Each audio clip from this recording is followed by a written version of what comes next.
Bon les amis, on se retrouve au stand aujourd'hui pour essayer cette bête de guerre.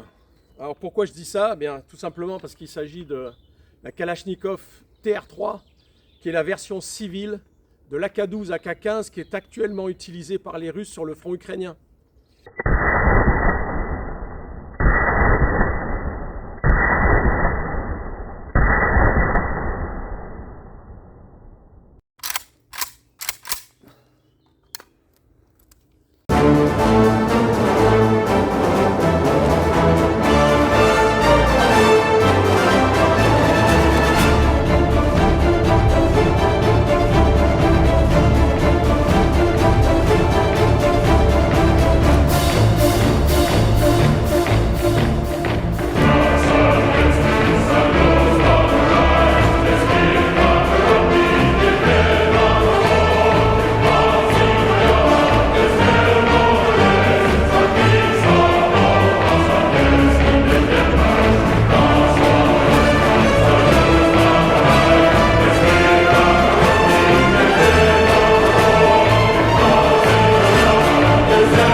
Bonjour les amis, bonjour à tous, bienvenue dans cette nouvelle vidéo, j'espère que vous allez bien, en tout cas comme toujours je suis très heureux de vous retrouver, j'espère que vous avez apprécié cette petite intro à la fois dynamique et musicale. Au départ je voulais mettre l'hymne national russe, mais je me suis dit que vu les circonstances c'était peut-être prendre le risque de voir striker la vidéo donc par YouTube. J'ai préféré être prudent. Donc ce que vous avez entendu, c'est un chant russe des années 80, un chant militaire russe des années 80. J'aurais pu aussi mettre ça, que j'adore. Dans le froid et la fatigue, par les villes et par les champs, à l'appel des guides, marchaient les partisans blancs. Enfin bref, bon, aujourd'hui vous l'avez compris, on va parler Kalachnikov, on va parler AK-12, TR3. Cette vidéo va se décomposer, j'allais dire, va se, ouais, en quelque sorte se décomposer en 4 ou 5 parties. D'abord, un petit historique sur la jeunesse de l'AK-12, comment ça s'est fait, etc., les différentes variantes qu'il y a eu pour arriver à la version d'aujourd'hui. Ensuite, eh ben, les plus et les moins, on va voir ce qui est positif et on va voir ce qui est négatif dans cette nouvelle Kalachnikov. Et enfin, il y a une partie au stand de tir, voilà, où j'ai fait des essais. Et donc j'ai fait un petit film, j'ai filmé ça. Bon, à un moment donné, la caméra qui était sur moi, elle a bugué. Mais la caméra qui était sur les cibles, elle n'a pas bugué, donc on a quand même les résultats. J'ai pu tirer à 100 mètres, donc vous verrez ça. Et enfin, quatrième partie, la conclusion. Voilà. Est-ce que cette calage vaut le coup ou pas? Voilà. Mais avant ça, petit logo de l'UFA. Voilà. Je ne veux pas vous gonfler avec ça, bien entendu. Vous savez qu'à chaque vidéo, je mets le logo de l'UFA. Pourquoi? Parce que c'est extrêmement important de devenir adhérent de l'UFA pour des raisons, j'allais presque dire vitales, entre guillemets. C'est-à-dire que l'UFA est là depuis 1979 pour défendre les droits. Alors à l'origine, en 1979, c'était le droit des collectionneurs. Et puis petit à petit, c'est devenu le droit des amateurs d'armes, des tireurs, des collectionneurs, de tout le monde des armes. Et plus que jamais, l'UFA a besoin de soutien, a besoin d'adhérents pour mieux nous représenter dans les instances gouvernementales. L'UFA est référencé au SCAE, à la DGA, dans les préfectures, la police, la gendarmerie, etc., les instances ministérielles et tout. L'UFA est représentée, elle est référencée. Donc c'est aujourd'hui l'interlocuteur privilégié de tous ces gens-là. Donc on a intérêt à les soutenir, à leur donner les moyens de combattre, parce que sinon on n'aura plus que nos yeux pour pleurer un jour, et on se dira, si j'avais su, j'aurais adhéré pour 30 balles, je rappelle, c'est 30 balles. 30 balles, c'est même pas 3 paquets de clopes, hein, parce que je crois que ça coûte 11-12 euros, je suis pas fumeur, j'en sais rien. Et puis c'est 2 boîtes de 9 paras, quoi. N'importe quel tireur peut mettre 2 boîtes de 9 paras dans une adhésion à l'UFA. Bon bref, je ne veux pas vous gonfler avec ça, donc je ferme la parenthèse. Alors, Revenons-en donc à cette AK-12. Et on va remonter un petit peu le temps, vous savez, 1947, AK-47, 1974, AK-74, 2012, AK-12, tout simplement. Hein. Les Russes, ils se cassent pas la tête, ça fonctionne comme ça, et c'est très bien. Alors, à l'origine de cet AK-12, il y a une volonté du ministère de la Défense russe de moderniser un petit peu leurs fusils, leur armement, etc. Et pas simplement les fusils d'assaut, puisque en 2014, par exemple, il y aura le programme Ratnik, qui veut dire guerrier, et le programme Ratnik va repenser, reconceptualiser complètement l'infanterie et le fantassin, aussi bien en équipement individuel, casque, optique, protection, machin, tout ce que vous voulez, gilet, tout le bazar, mais aussi l'armement, évidemment, qui est le fusil d'assaut, qui est l'armement du fantassin par excellence, mais aussi les véhicules, etc. etc. Et donc en 2012 commence le programme AK-12, et le moins qu'on puisse dire, c'est qu'il a du mal à passer les tests de l'armée, tout simplement, pas en raison du fonctionnement, hein, parce que ça fonctionne comme une calache depuis 1947, ça fonctionne très très bien, c'est hyper fiable, et comme on dit, on ne peut pas réinventer 2 fois la roue. Hein. Ça existe, voilà. Après on peut améliorer quelques petites choses autour de la roue, mais la roue c'est la roue. Bon, donc je dirais que la calache c'est la calache. Elle a montré depuis des décennies que c'est quand même une arme fiable.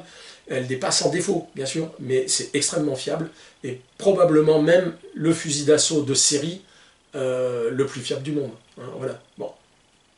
Alors, simplement, les prototypes de l'AK-12 en 2012, le fonctionnement est parfait.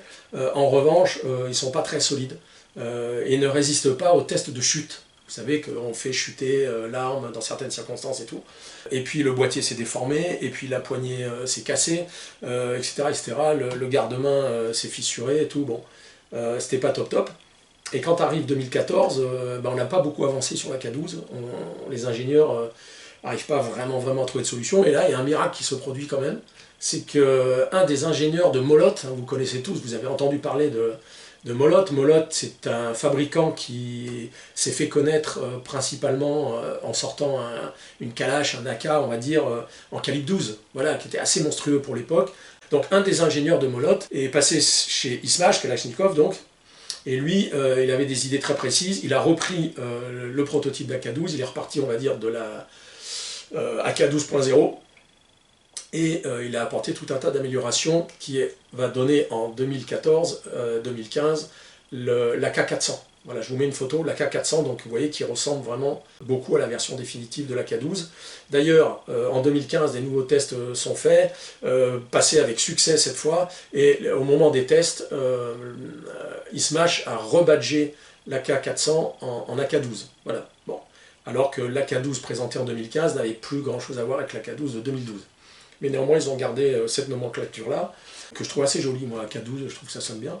À savoir quand même qu'il y a 3 AK-12, enfin 3 AK-12. Vous avez 3 calibres sur l'AK-12, donc vous avez l'AK-12 en 5,45 par 39, l'AK-15 qui est comme la TR3, vous voyez là, la TR3 c'est la version civile de l'AK-12, mais il n'y a que le système de semi-auto ou automatique qui change, c'est tout, sinon c'est exactement une AK-12 à 100%. Donc l'AK-15 qui est en 7,62 par 39, ce qui est le cas de cette TR3, et l'AK-19 qui est en 5,56 autant, voilà, ou NATO comme vous voulez. Voilà. Donc les tests sont passés avec succès, le gouvernement approuve, le ministère de la Défense approuve, donc il y aura des nouveaux tests encore en 2016-2017, vous voyez que c'est quand même assez long de développer une arme. Et puis en 2019, il y a une adoption, enfin en 2018, pardon, l'armée adopte officiellement l'AK-12, et là, la production de série entre tout de suite dès 2019. Donc production de série, voilà, bon, c'est adopté par l'armée. Cet AK-12, vous le trouvez aujourd'hui évidemment sur le théâtre ukrainien. Alors ça, c'est un petit peu pour l'historique. Depuis, d'ailleurs, depuis 2020, il y a eu quelques petites améliorations qui ont été faites. Donc la version d'aujourd'hui, on va dire 2024, elle est un petit peu différente, je vous dirai en quoi. Mais c'est ça, quoi, voilà, c'est ça. Voilà donc pour un petit peu l'historique de cet AK-12. Alors, on va rentrer un petit peu plus dans le détail maintenant. La TR3, donc version civile de l'AK-12, existe depuis, elle est sortie à 2000 exemplaires. 2000 exemplaires en Russie pour le marché civil russe en août 2019. 2000 TR3 sortent, voilà, c'est un succès. Donc la France en a importé à l'époque, en 2020, fin 2020, je crois, début 2021. Mais elle coûtait très très cher. Il faut savoir que rendu en France, cette AK-12 TR3 donc, coûtait 2300 €, 2300, 2350 selon les armureries. Donc il n'y en a pas beaucoup qui ont été importés, pas beaucoup qui ont été vendus. Et puis ça s'est très très vite arrêté avec l'entrée de la guerre Russie-Ukraine en février 2022. Et là, tout a été stoppé, les importations et exportations terminées. Donc ce qui fait que c'est relativement rare de trouver une AK-12 ou une TR3, la version civile pour nous. C'est assez rare de la trouver sur le marché de l'occasion. Alors comment se fait-il que j'en ai une? Simplement parce que je vais un jour chez Clovis, vous connaissez tous Clovis maintenant, mon armurier. Je vais pour lui commander cette petite merveille que vous voyez là, qui est une WBP polonaise, petite calage polonaise, là, ce qu'on appelle la mini jack, parce qu'elle est très courte. Voilà. Moi je trouve qu'elle est magnifique, elle est magnifique. Elle existe en deux versions, polymère et version bois, et je trouve que la version bois lui donne un cachet vintage absolument merveilleux. Et je me suis dit, voilà, moi c'est cette version-là que je veux. Et le jour où je vais passer commande de cette calage, mon armurier me dit, Eric, il faut que je te montre, je viens de rentrer ça, je l'ai vendu il y a 2 ans à un client d'ici, et puis il me l'a ramené, je lui ai reprise, il m'a même ramené la boîte de 500 munitions que je lui avais vendue à l'époque, et il en avait cramé 300. Donc elle est dans un état neuf. Voilà, elle est neuve. Alors, je ne suis pas un grand connaisseur de Kalash, bien que j'en ai eu plusieurs dans ma carrière de tireur, entre guillemets. Vous savez, ça fait 41 ans cette année que je tire.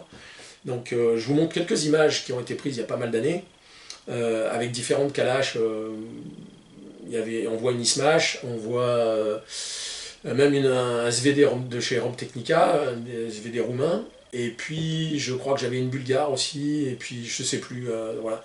Vous remarquerez aussi qu'à l'époque, on pouvait s'habiller comme on voulait en stand de tir, personne ne disait rien, et voilà. Je pense que j'ai tous les tireurs de mon âge, en tout cas, qui ont tiré ces 30-40 dernières années, ils sont d'accord avec moi pour dire qu'on a connu l'âge d'or des stands, où on pouvait quand même faire un peu ce qu'on voulait, voilà.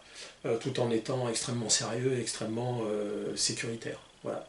Donc, tout ça pour revenir au fait que, bien que je ne sois pas hyper familier, j'ai eu plus d'AR-15 que de Kalash dans ma carrière, donc, mais je savais quand même que cette AK-12, c'était une rareté. Donc quand Clovis me l'a présenté, je me suis dit, bon, qu'est-ce que je fais? J'ai dit, Clovis, tu sais, si je te prends celle-là, peut-être je te prends pas la polonaise du coup, hein, parce que je te l'ai commandée, mais peut-être, c'est pas grave, de toute façon, ça se vend comme des petits pains, il n'y a pas de souci. J'ai dit, ok, je prends celle-là. Pour finir, j'ai quand même acheté celle-là aussi, mais voilà. Pourquoi? Déjà, je vous le dis, c'est parce qu'elle va changer de propriétaire. Voilà. Je m'en sépare, elle est vendue. Pourquoi? Parce que, personnellement, j'ai plus besoin d'une Kalash un peu moins lourde, un peu moins longue, un peu plus manœuvrable, entre guillemets, que de cette Kalash qui est quand même assez longue, assez lourde aussi. Ça, j'ai comparé les poids, les différents poids. La K12, nu, c'est-à-dire sans chargeur, donc sans cartouche, sans chargeur, uniquement comme ça, c'est 3,7 kg, presque 3,8 kg. Celle-là, donc pareil, sans chargeur, sans rien du tout, nu, sans le montage pour le Picatinny, tout ça, ça fait 3,1 kg. Voilà, on voit qu'il y a quand même déjà une belle différence. Et l'AR-15 que vous voyez là, qui est un nouvel AR-15, fraîchement débarqué en France, puisque ça fait, je crois, 2 mois, simplement ce fabricant est importé.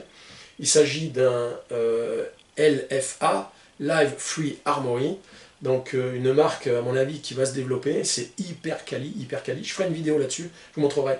Tout ça pour dire que cette AR-15 qui est dans la même longueur de canon, donc cette Kalash, elle ne fait que 2,8 kg, voilà. Donc carrément 1 kg de moins que la K12, donc ça compte quand même, pour dire que c'est très lourd.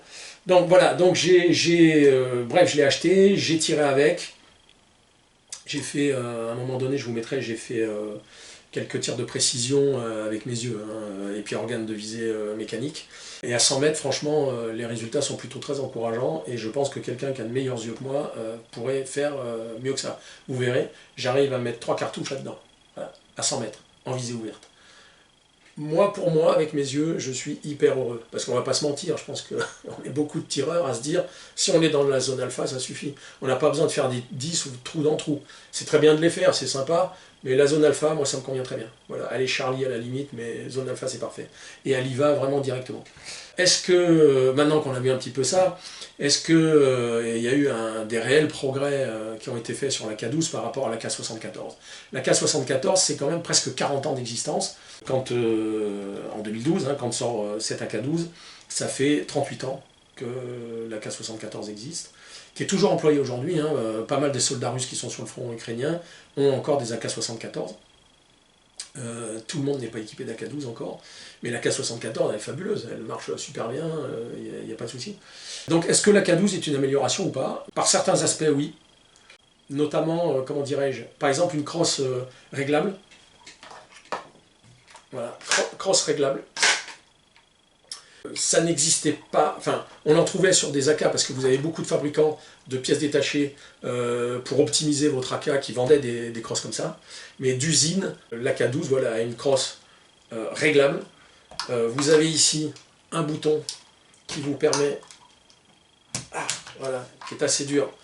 Hop, voilà, et vous avez évidemment des dimensions un peu plus réduites pour le transport, etc.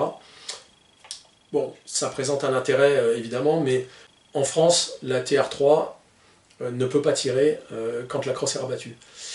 En revanche, la K12 militaire, elle peut tirer. Elle peut rafaler et tout ce que vous voulez avec la crosse repliée. Ce qui n'est pas le cas évidemment chez nous. Ici, vous avez un petit truc sur lequel appuyer. Voilà, hop, et vous remettez comme ça. Alors, qu'est-ce que je dirais d'autre? C'est une amélioration, ok, on est d'accord. Ce qui est amélioré également, c'est, je vais mon téléphone, je le mets là, c'est l'emprunt des gaz. Voilà, on est toujours sur un piston depuis 1947, c'est ça. C'est le gros avantage par rapport à la R15, hein, c'est que la R15, évidemment, depuis quelques années, on voit de plus en plus des R15 à piston, mais Kalash depuis toujours, quoi. Voilà. Et on connaît les avantages du piston, on va pas revenir là-dessus. Ici, vous avez un des avantages, je trouve, de ce système, c'est que, je vous le montre, voilà, ici vous avez, là, vous avez un bouchon. Ce bouchon, il s'enlève avec, alors, voilà, tac, voilà, il s'enlève. Et quand vous avez sorti, vous avez ici, je ne vais pas le démonter, voilà. Allez voir la vidéo de Baguette Shooter. Baguette Shooter, c'est un youtubeur français qui a arrêté de faire des vidéos, mais sa chaîne est toujours en ligne, parce qu'il avait été striké, je crois, une fois, il a eu des restrictions, ça l'a gavé, il a dit j'arrête. C'est dommage, parce que moi j'aimais beaucoup ses vidéos, c'est un spécialiste de la Kalash, et il n'y en avait pas tant que ça sur le YouTube français. Donc Baguette Shooter, si tu regardes cette vidéo, je t'invite à revenir, parce que tu manques au YouTube français. Voilà, puis j'aimais bien ton humour un peu pince sans rire, voilà, moi j'appréciais, j'aimais bien ça. Donc si tu nous regardes, salut et reviens. Bref, il a fait une vidéo sur la TR3, lui il avait une TR3 en 5,45, donc qui est le calibre d'origine de la K12, et il vous montre comment elle se démonte, voilà, tout simplement. Voilà. Donc moi je ne vais pas le refaire, vous avez une goupille captive ici, vous la retirez, le capot vient, vous retirez votre ressort, et vous accédez à votre tube d'empreinte gaz, de part en part, c'est-à-dire vous pouvez passer votre écouvillon de part en part dedans. Pour le nettoyer, c'est quand même plus facile qu'avant. Donc ça c'est un plus. Donc je remets, hop, ça se remet comme ça, tac, pareil, hop, et voilà, c'est en place. Donc quand même, gros avantage très pratique. Ensuite le frein de bouche. Alors le frein de bouche, il est monstrueux le frein de bouche, hein, vous l'avez vu dans l'intro, mais je vous le remontre. Voilà. Alors le frein de bouche, normalement, d'après la nomenclature, pas la nomenclature, le marketing du fabricant, c'est fait pour briser les vitres et pour pouvoir poser votre fusil comme vous servir d'appui. Donc vous cassez la vitre et bim. Moi je dis qu'un frein de bouche comme ça peut casser quand même autre chose que la vitre. Hein. Voilà, je ne sais pas ce que vous en pensez, mais j'aimerais pas m'en prendre un coup dans la mâchoire. Alors toujours est-il qu'il s'enlève. Alors je vous montre, bon, je vais virer ça, être un peu plus stable. C'est un peu le même principe que le bouchon que je viens de démonter. Vous avez un petit truc. Alors c'est pas évident. Hop, voilà. Il n'est pas vissé, il est juste, voilà. Vous faites ça, tac, vous cliquez, voilà. Alors c'est un système qui est connu, hein, déjà, il n'y a pas de problème. Mais ça vous permet de mettre aussi... alors sur les premières versions, il fallait l'enlever pour mettre le silencieux, enfin le modérateur de son. Aujourd'hui, les nouveaux AK12 n'ont plus besoin, vous n'avez plus besoin d'enlever le frein de bouche, vous pouvez mettre votre modérateur de son par-dessus. Voilà, donc ça c'est pas mal. Voilà. Hop, je remets ça comme ça. Qu'est-ce qu'il y a d'autre parmi les plus, on va dire? Bon, la poignée, alors la poignée, elle est bien dessinée, on dirait presque la Fab Défense que j'ai mis sur ma polonaise. Sauf que dans la poignée, voilà, vous avez un petit compartiment avec voilà, vous avez mettre de l'huile, et puis des petits compartiments pour mettre soit, je sais pas, ça peut être n'importe quoi, un petit écouvillon supplémentaire, etc., etc. Pourquoi je dis supplémentaire? Parce que j'ai oublié de vous dire que dans la crosse, voilà, dans la crosse, vous avez ici donc qui c'est qui m'appelle? Bon, rien du tout. Vous enlevez le talon de crosse, voilà, et à l'intérieur de la crosse, je vous montre, vous avez voilà, le nécessaire de nettoyage. Je vous mets une photo.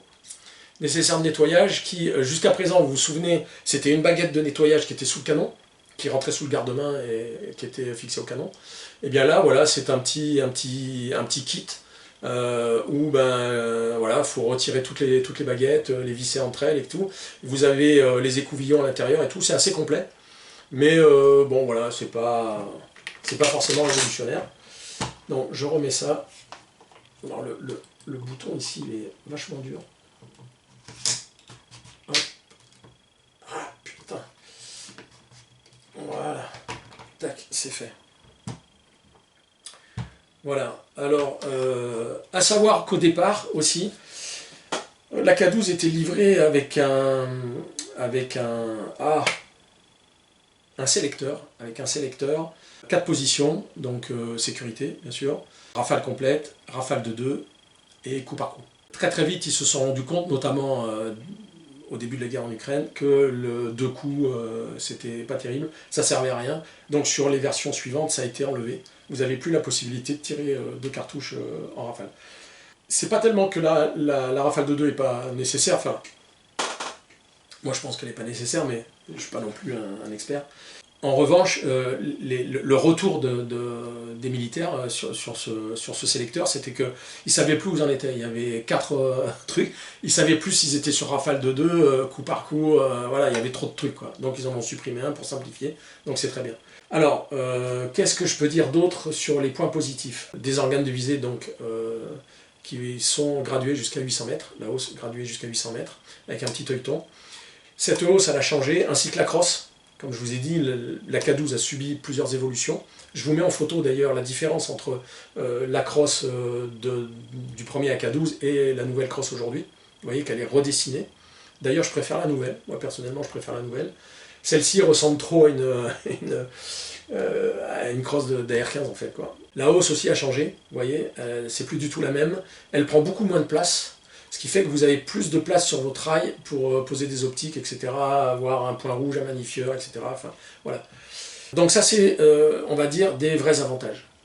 Voilà. Reste un petit inconvénient, je ne sais pas si ça a été corrigé sur les nouvelles versions, mais ici, vous avez donc vous voyez, le petit poussoir de déverrouillage de chargeur.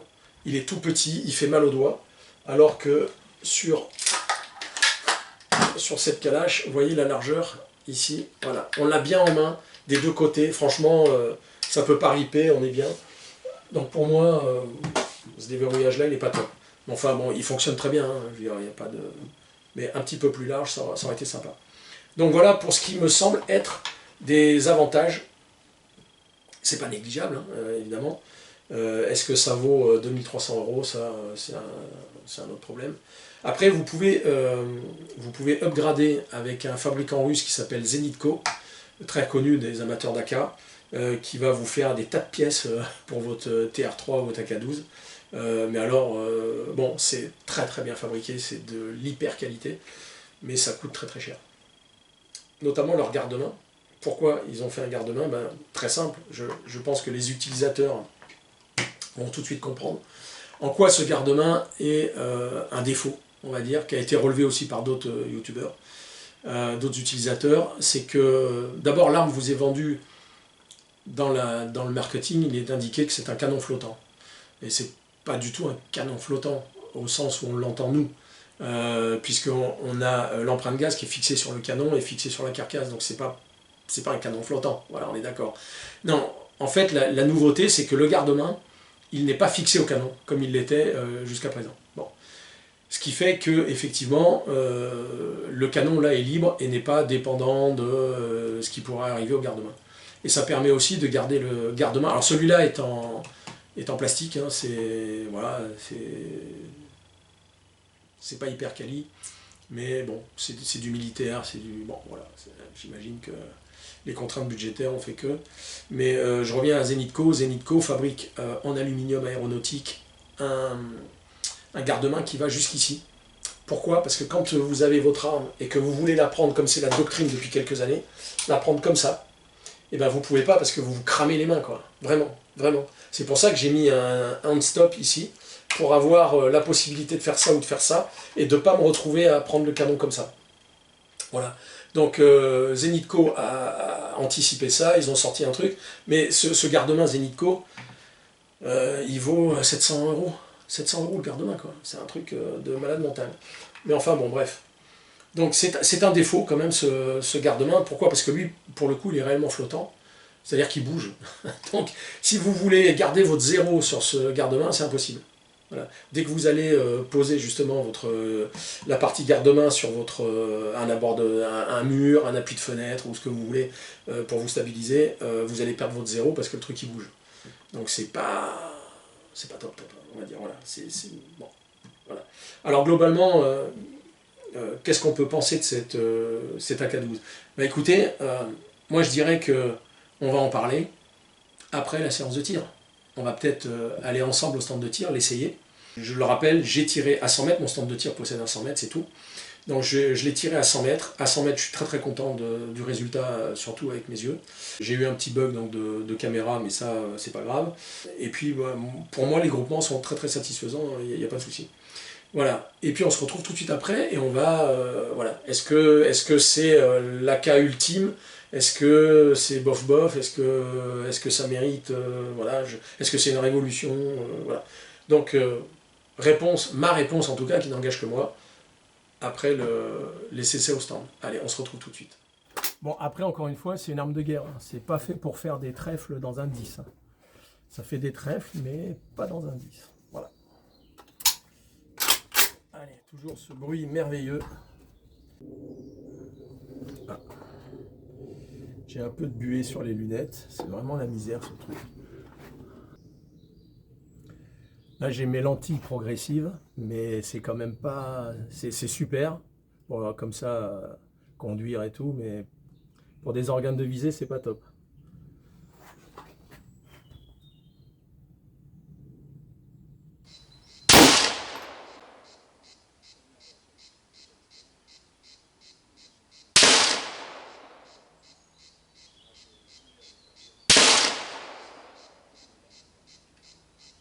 Alors voyons voir, où c'est que j'ai tapé. J'ai tapé là, j'ai tapé là, j'ai tapé là. Donc ça groupe pas trop mal. Encore une fois avec mes yeux c'est pas évident, mais peut mieux faire, peut mieux faire. Bon, j'en ai ras-le-bol aujourd'hui. J'avoue que ça fait un petit moment qu'on est sur le stand. Et je commence à en avoir un peu marre. Donc je terminerai ce réglage une autre fois. Ah, j'en retape 3. Ah, ça m'embête de rester là-dessus. Allez, j'en retape 3. Hop, attention, petit coup de truc. Voilà. Pas de raison que j'y arrive pas, bordel.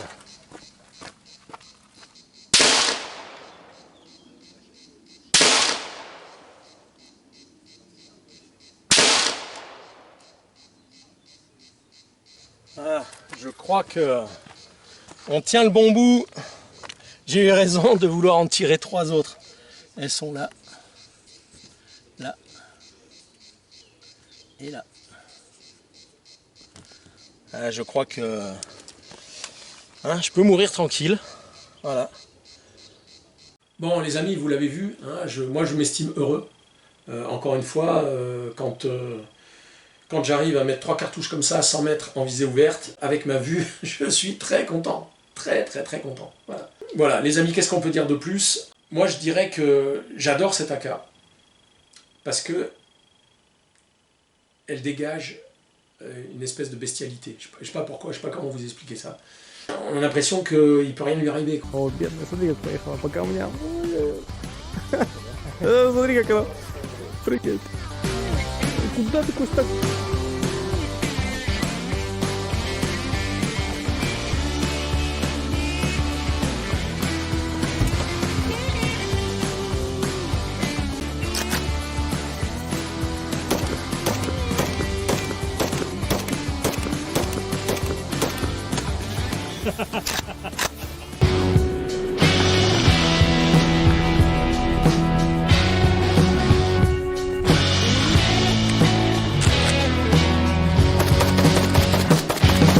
Многие говорят, что новый тип прицела диоптрический